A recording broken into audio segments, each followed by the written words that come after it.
this is a Herculean effort, and it took special people to make that happen, but it takes special lawyers to hold people accountable. From the city level, from the state level. She's on the state level right now. Marissa, can we get more help from the state level? I'll put in a good word. Derek, can I ask you a question, Derek? This is off topic. You know, I like to bring a little bit of more of a lighter. Mauro, can I see your passport, please? No goddamn passport, man. I'm fucking American, man.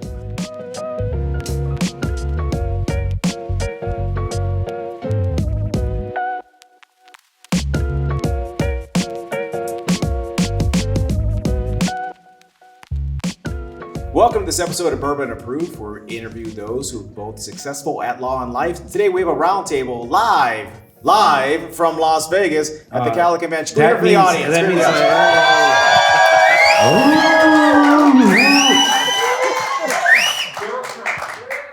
That's one of those, you know when they have those live audiences, but it's just like the sound machines? That was that. That was like when I was a kid, Happy Days had a soundtrack in the background.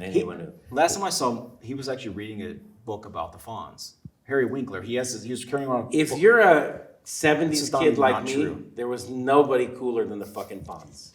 Okay, That That's explains true. so much. right? Yeah. There was Okay. nothing cooler. We're the only ones old enough to remember that, but that is 100% true.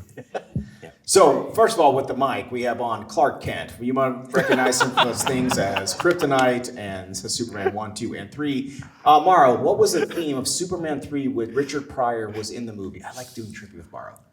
Is that when the Penguin had sex with all the chicks? No! That's when they tried to... I mean, it was worth a guess. You actually know the answers when they tried to set off the... Oh, Yeah. that's when Gene Hackman tried to blow up California to make Arizona oceanfront property. Exactly. And that's true. That is really cool. I mean, I remember Gene Hackman was some kind of a fucking bad guy in that movie. He's always the bad guy. I kind of like the premise of the Penguin having sex with the chicks too. But I mean, that's me.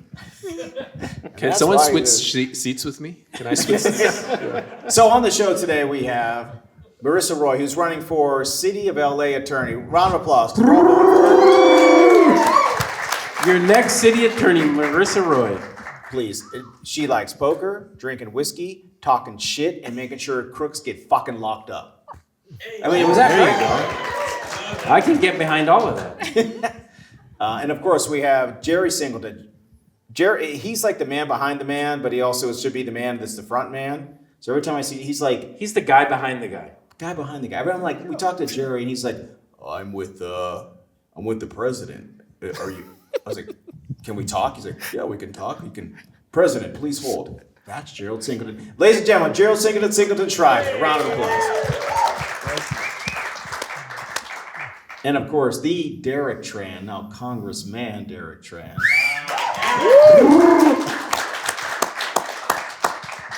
And the person we let be on the show because he's just a fucking asshole, Mauro Fiore, the co-host. Is that good? Bob, I want to thank you, Bob, for having me back again as the co-host. And luckily, we have the editor who edits out most of the nonsense that I say. Because I actually, sometimes I regret some of the shit I say. Ooh. And that's pretty bad. So speaking of regrets, we're going to pour something that is Derek, it's higher than the alcohol well, no, it's about the same what you had on your episode. Very high proof. Look at him. He's very uncomfortable. So this is one that I've never had until about 5 minutes ago because we couldn't help ourselves. But this is Maker's Mark. They do this is their once a year edition. This is the limited release that they do. This is the 2024 pour.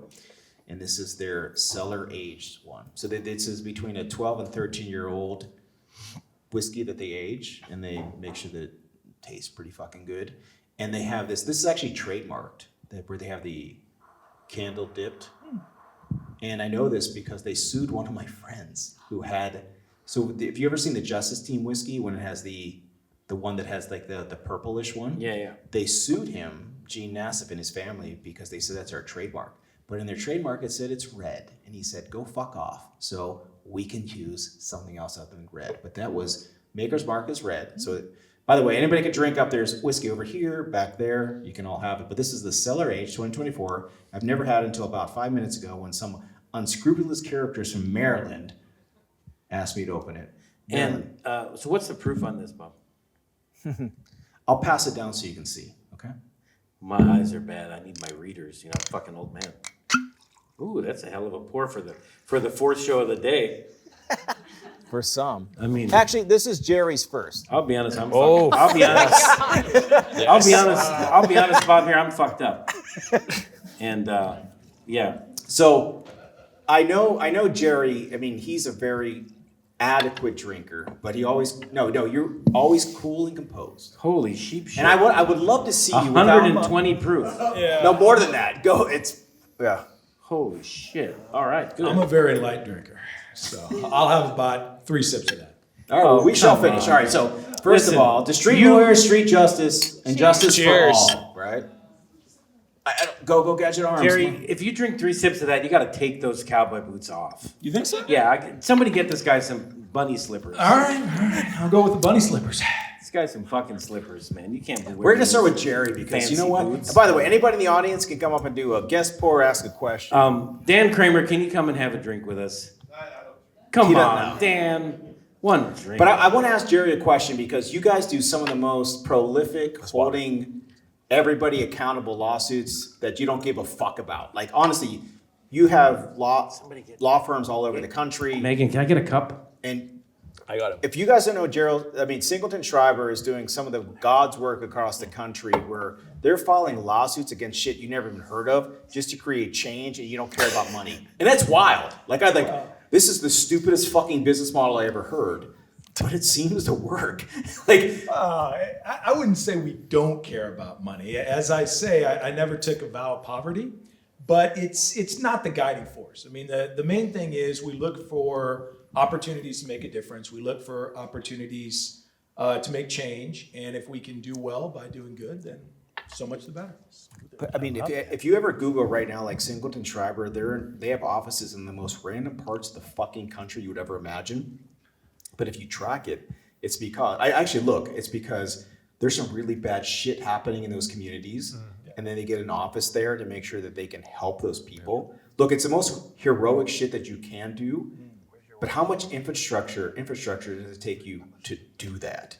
No, it takes a lot. We have, I think, 456 employees and 95 lawyers. And 456, did you say? yeah, it's a lot. It's a lot. Wow. Overhead is it's something. It's challenging, but that's the thing is we have cases like the fire cases, which I really believe in. It's an opportunity to help people. It's also an opportunity to make change. When you see what San Diego Gas and Electric, what PG&E have done, and some of the changes they put in,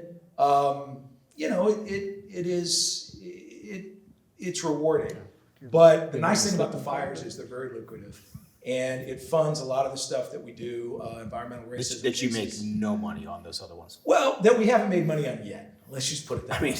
Because you filed a few of the ICE-related cases. There's no money in any of this. It's a social change. Our civil rights practice is pro bono. We also are bringing on an immigration attorney who's going to be pro bono. But some of the other stuff that I'm really interested in and that I think is going to actually be lucrative at some point. It may be 10 years from now, but it's the nuisance cases against polluters. Because one of the issues that you have is that when you try and hold a polluter accountable for, say, causing cancer, it's very difficult because it's hard to show that the particular pollutant was a but-for cause of the cancer. Now, there are some, there are links between benzene and leukemia. There are certain... Actually, a specific genome marker for the benzene leukemia. If anybody ever here has a client that gets leukemia, do that test because there's this can only be caused. We have a guest pour. You guys are bringing me down, man. This is good fucking Can we talk content. about a good old-fashioned fucking trip and fall or something? we can, absolutely. I mean, leukemia is fucking great and fucking... when I come to Vegas, I think, let's talk about some fucking guy got leukemia from benzene, It's like we got the greatest trip and fall lawyer in the world up here for a guest pour. Is there a better trial lawyer on the planet on a premises liability case than Dan Kramer? Right here. It's a $26 million man right here. Yeah, I mean... We got the greatest premises liability trial lawyer in the world right here, Dan Kramer. Raise our glass to Dan Kramer. Absolutely. DK. Dan and I do have a question for the future city attorney, if you don't mind. I love it. So we got to get rid of our. All right. So in LA, we got to get rid of our current city attorney. There's a video out there. She's terrible. Terrible. There's a video out there where she's at a town hall in Sherman Oaks. She is telling the members of the town hall, members of our juries, saying, look, if we get hit for a verdict, that is your money. So if you're on a jury, when you're awarding money, that's your money. In my opinion, that is highly illegal. She is the top attorney on any case we have against the city. She is the attorney of record. I think that we should be filing motions that she should be precluded from doing that. She's tainting the jury pool. She's telling them that it's coming out of their pocket. I'd like to hear how you would do things different. Ooh, fucking Dan on the spot. Yeah, absolutely. Damn, Johnny on the spot. So I have spent my career representing government on consumer issues, which is really important because I kind of have this dual role of I represent the government and the public, and I understand that in all of my ethics. You know, the current city attorney spent her career representing big banks. It's never been a public attorney, never been a litigator before. And so she comes in with kind of a disparagement for the public role of her office. And we have seen liability shoot up in the past 3 years. The previous city attorney, used to kind of exceed the budget by like 9 to 36 million. In her first year, it shot up by 100. In her second year, 200. In her second year, 250. And she's blaming that on the victims instead of actually taking some responsibility for the fact that she has not been valuing cases well. She's been taking things to trial that should have been settled. She has been outsourcing things to really pricey outside defense law firms that have been bilking the city. And she hasn't actually been investing in the compliance. As city attorney, what I want to do is make sure that we are a responsible defendant, that we are working, that we understand that when we've been sued, we need to take ownership and work to fix the problem and make sure it never happens again. And Holy shit. Bravo. We should all be clapping for that, right? Isn't that what we all want? None of this is scripted, and she's had some bourbon with us for a few hours. I'm on pour 4, I think. Pour for a high proof. I randomly walked in here. They gave me a mic, so, Welcome. I didn't prepare that. I mean, holy shit. You should run for office. But I would love to have somebody else come up and ask a question, because this was great, Dan, because I don't... Everyone watch that video. She says other things that are terrible, like, Can saying names to employees at work, they sue us. Can you share this? Yeah, one? I did. I sent it on CAALA, but sent it I will to send it around. This should be in the public everywhere on your campaign, because she really puts down people who are hurt by negligent road design, talking to jurors. It's terrible. And that should be out there everywhere. So I love the work you're doing. I'm proud to support you. So keep it up. Hey, Thank congrats on your ex-sobriety, by the way. Thank you. It's been a long few hours. I appreciate it. Dan went 6 minutes without a drink.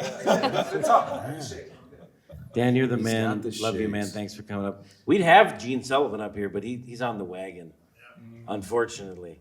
But And you this look- guy you hasn't look been great, on the wagon in his entire fucking life. No, but one of the things I'm very admirable about everybody that's up here is everybody's here for the right reason. You would never last in our industry if you weren't here for the right. You're a flash pan, right? It's like every time you meet somebody, it's like, oh my god, where did this person get all this money? And then they're gone because they're lifted up. It's all fucking bullshit.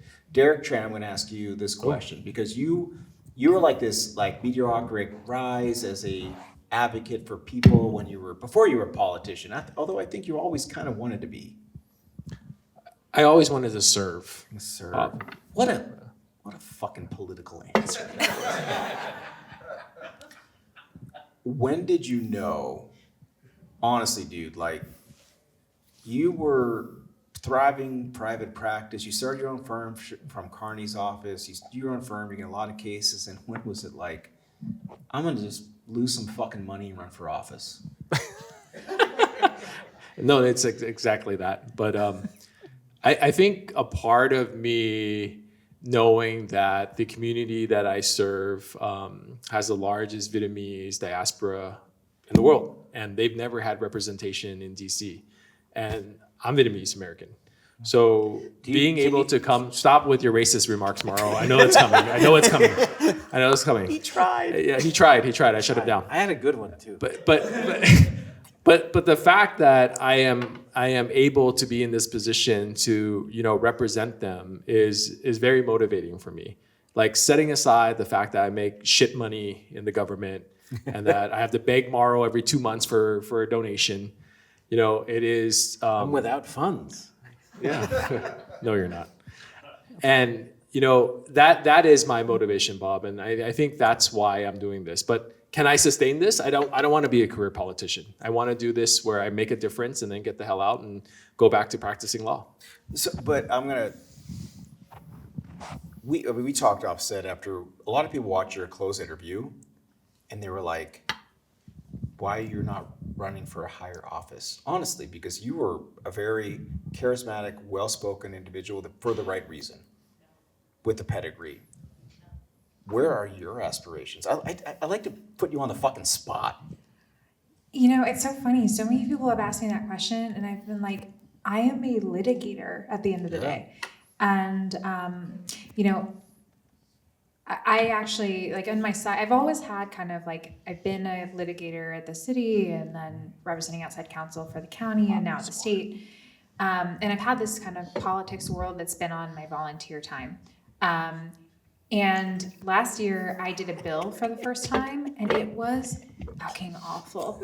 Like, it was just negotiating among 120 people's egos. And I was like, I don't want to do this. Like, I love building lawsuits. I love that. This is good. Yeah, like, I love the tool of litigation. And that's really like the city attorney's office is because I've been there. I know what it can be doing better. And that's what I want to do. So no offense to you, Congressman Tran, I would not want your job in a million years. Sometimes I don't want my job. Yeah, fair enough. But yeah, I think we actually should be prioritizing local government because that is where you see the real change. And I think these litigation jobs in particular have been really, really overlooked. We focus so much time on electing, you know, state legislators or congressmen or city council members who pass all these laws. And it's like, it doesn't mean anything if they're not getting enforced. They're rights on paper. If you pass a tenant anti-harassment ordinance with 13,000 complaints filed and only 4 administrative fines, it doesn't mean anything. So for me, I see the Sounds gap like it as, pays to be a slumlord. kind of. That's what he heard out of all those things. So, Rights on paper. So yeah, no, I'm a litigator at the end of the day, and I'm thinking of this like a litigator. So, I mean, we have a lot of trial lawyers here in the audience, and I truly believe that more change happens in the courtroom than it does in Congress. Yeah. And Jerry, I know that recently you guys have had the first Tesla autopilot responsibility verdict ever. This was Southern Florida for 300 some million with punitives. But I want everybody to understand and know the work that it took to get to that place. Yeah. Well, I can't take credit for that. That was 100% Brett Schreiber, my partner, amazing trial lawyer. And he, you know, The beard of justice. The beard of justice. Thank you. He's, you know, very Old Testament. I mean, he's a Abrahamic figure, and I mean, he's just fantastic. But he really lived, breathed. I mean, he put his heart and soul into this case for over a year. It was just an obsession with him, and to get the result that he did was phenomenal. And just if we have a chance, I want to give a little bit about the facts. So he really believed that there was a fault in Tesla's autonomous driving system. But the facts of this case were terrible. You had a hedge fund guy who was not sympathetic at all, driving a Tesla, who dropped his phone, reached down like this to pick it up, didn't have his hands on the wheel, wasn't looking at all. And so Tesla's defense was, look, it's not our fault. We specifically say in the manual that it's not 100% autonomous driving, and we can't be blamed for his recklessness.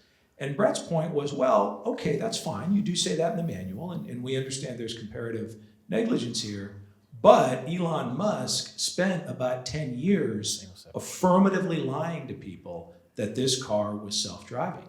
And so one of the things that he did was when he got Tesla's chief engineer on the stand, he'd gone back and he'd gotten all of the tweets that Elon had done, touting the efficacy and just how good this program was. And he said, okay, on such and such a date, Elon put out this tweet saying it could do X. Was that true? No. How about this? Same thing. Was that true? No. Went through the whole thing. And then my favorite part of the trial was there was a video. We call it the Paint It Black video because you've got the Rolling Stones Paint It Black. Was this with the border fence where they painted the black on the wrong side? No. No, that's different. That's different. What the fuck are you? What are you talking about? Yeah. Border fence? What are you talking about? Did you hear about this? They spent $50 million painting the border wall black on the make it wrong hotter. side. Yeah. They made it hotter on the American side. I think they're just trying to trap us in. They're like, you can't get the fuck out. It's like the ex-Soviet Union. Yeah, by the way, the sun sets in the desert. It's real cool.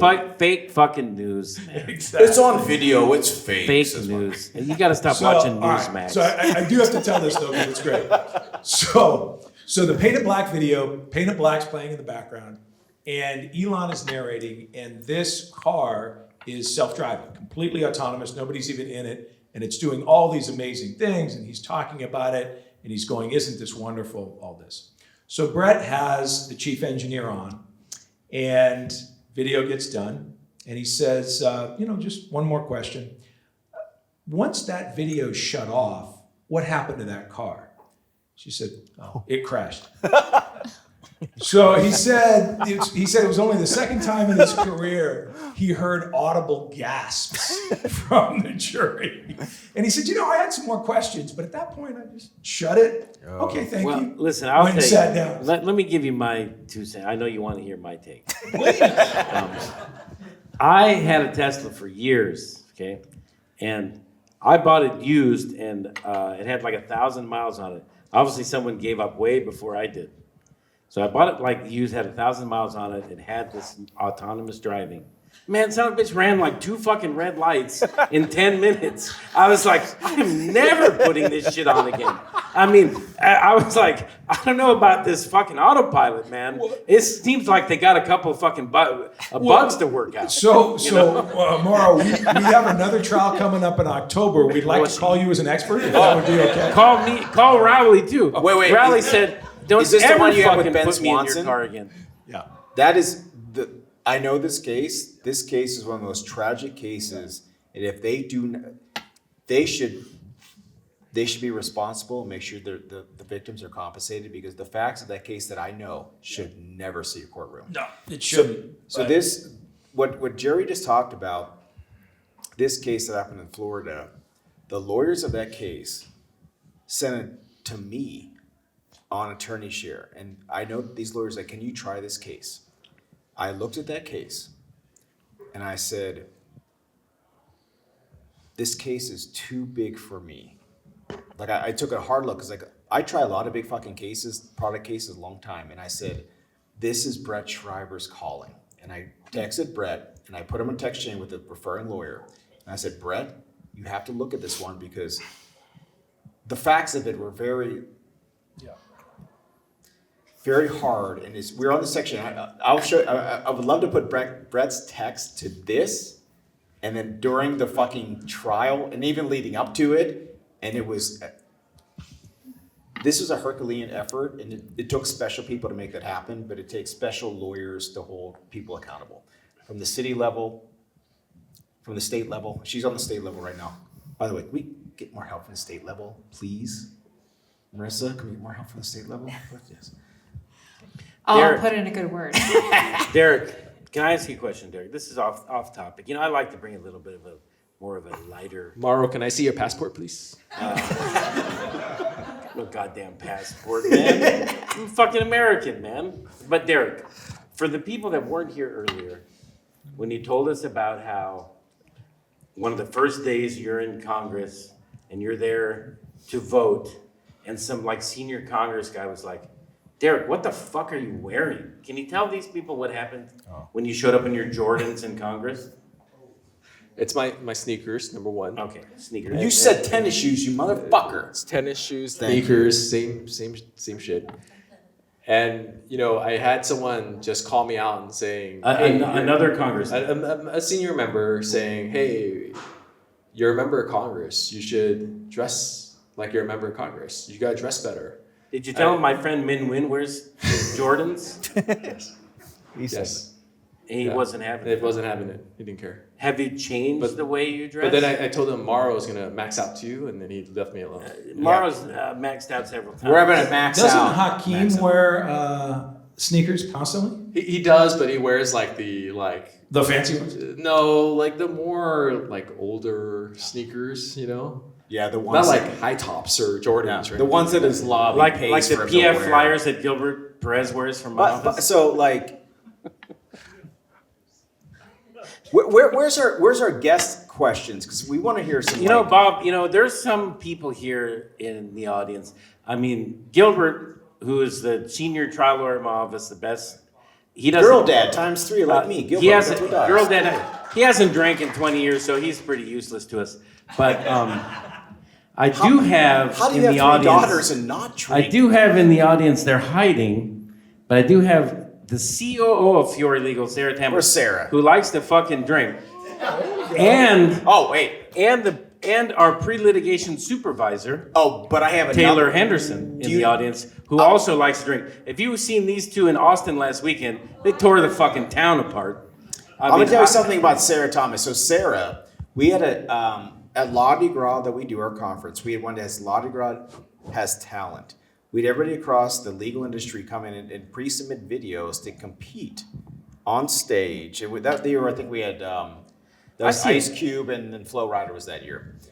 And we had that competition, and fucking Sarah won. And if you heard her sing, it is outrageous. Sarah can sing, man. She's like Like fucking outrageous. karaoke on steroids. But No, I can mean, like- Sarah and Taylor come up and have a drink with us? Come on. Come on. Taylor Henderson is at my office. She's not a litigator, but she's the supervising lawyer of the pre-litigation, and she's a fucking rock star. What? And and they're matching. and the interesting thing about these two, they're both getting married this year. What? They're Yeah, both they're getting both- married. Wait, but you're both wearing the same pinch. Yeah, that's what I was thinking, yeah.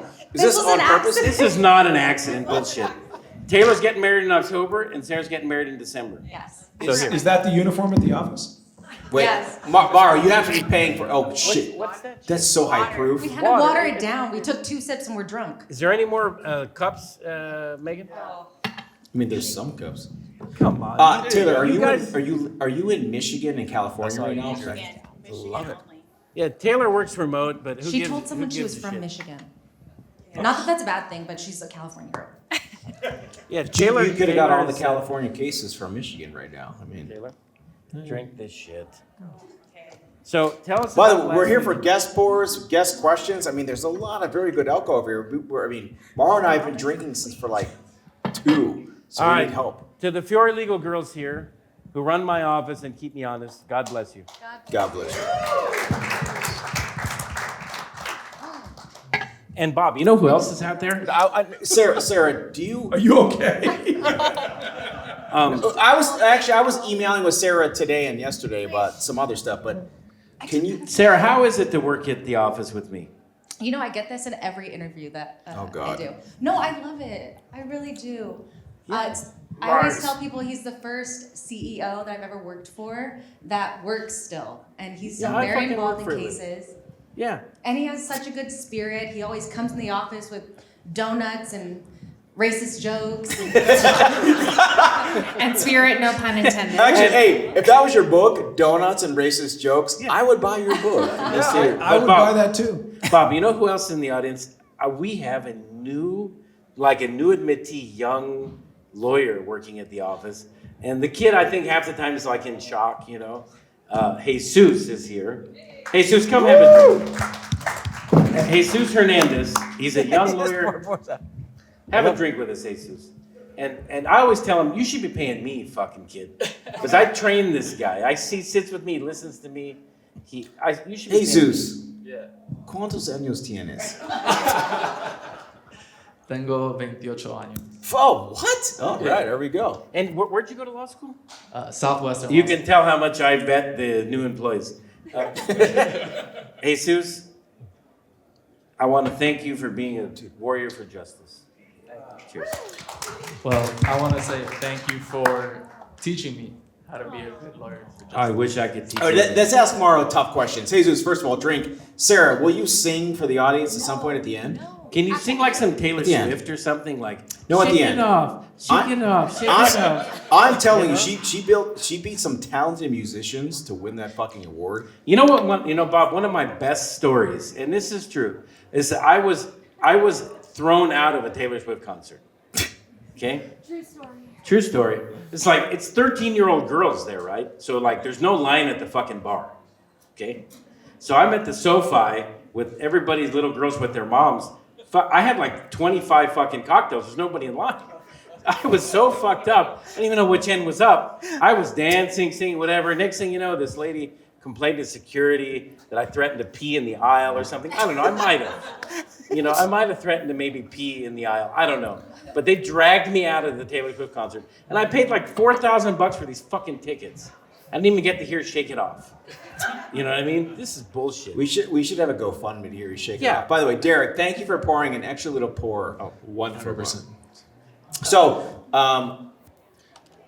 by the way, Jerry, we should have like a joint fundraiser. I know Derek, by the way, Derek's having one tomorrow. Everybody here could donate to Derek Tran to make sure that he fucks shit up for the next 2 years. By the way, it's so stupid you have to do it every 2 years. I agree. Thank you. Every 2 years? 2 years. Damn. In It's 2 years, I dumb. can't get nothing done. Nonsense. Let's get back Enough to the about me. Let's talk Let's about go back to Gerald. the guest borrow. So, Gerald, do you live in San Diego? Where do you live? I live in San Diego. I knew it. I can tell by his whole this whole aura around him. He's a San Diego guy. No, but so I met his parents when we were at Senator Padilla. I met both your parents. That's right. Yeah. So a lot of people like. By the way, we got to do that again next month, so I can count on you to make a nice donation. Just Thank max you. out to me first, please. Thank you. And then me. Okay.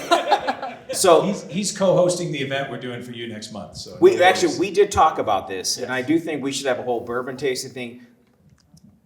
Star. We can do we it. get a round of applause. Bob, for we can Marissa? do it. We can do it at my house on the patio on No. the deck. Look, a lot of trial lawyers here, we have courage, but sometimes at limited capacity. We need ultimate courage. People to get up to speak and stand up for people every single fucking day. And I think Marissa, like I've spent probably 30 minutes with you the first time I met you, and I was like, she's awesome. And then out of nowhere, Gerald Singleton texts me, he's like, do you know Marissa Roy? We should have a fundraiser for her. I was like, I just met her. She's awesome. True conversation. I was like, that is a true conversation. and then this is where we are because we try the whole reason we're here, every single person in this room, is to make life better. That's right. This is why we're here. Your individual life, your family's life, societal life. And there's very few people that can do it with unabashed, I fucking can't. I've been drinking for like 6 hours, but I am so impressed with Marissa and Derek Tran because you guys don't give a fuck. Honestly, you have to have that commitment. Like, you guys don't care about money, obviously. Right? Because you guys ain't getting sponsored by any corporations anytime soon, but you're doing the right thing. How do you do that and not sweat every day for your family? Honestly, because it has to be like a weird thing, a balance. You got 3 kids, dude. It's a weird thing. No, for sure. I think it's hard, but at the end of the day, like us as warriors in the courtroom, I take that mantra with me to DC, where I have to fight for the people. And the scariest part is my family, right? Like I have such a public profile now, and it's scary. So I worry about them a lot. But at the end of the day, I do believe that if my heart's in the right place and I do the right thing, I'm gonna be okay. And my wife has been 100% supportive, and she's amazing. Honest question though, because I check my security cameras. I wake up every hour now because I've been so vocal about shit. I'm so concerned for me.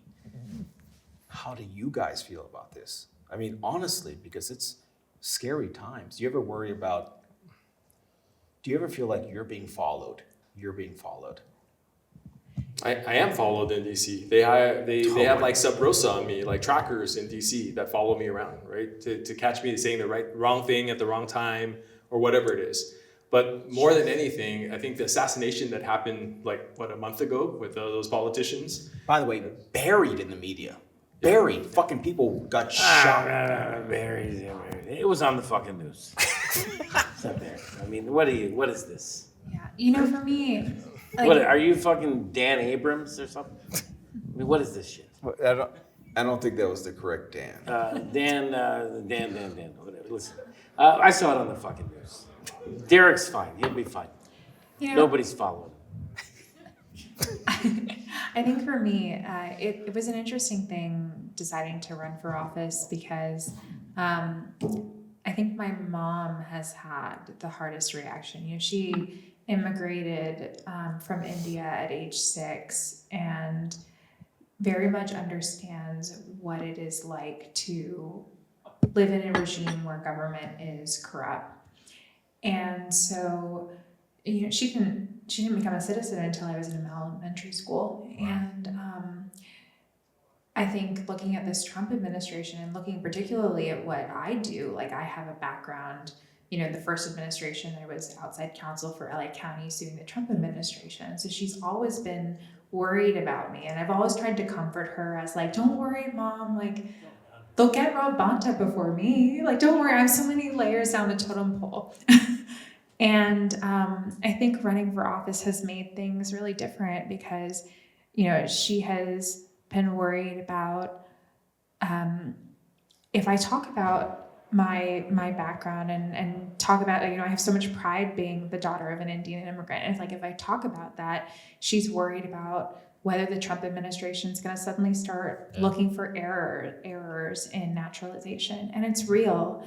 And I think for me, the conversation I try to have with her is that that is why we need attorneys who are fighting the Trump administration, because actually having an attorney who has that in her family, who knows that struggle, who it's personal when ICE is coming. I can't even imagine what it would have been like to be a child in the Trump administration, in my situation.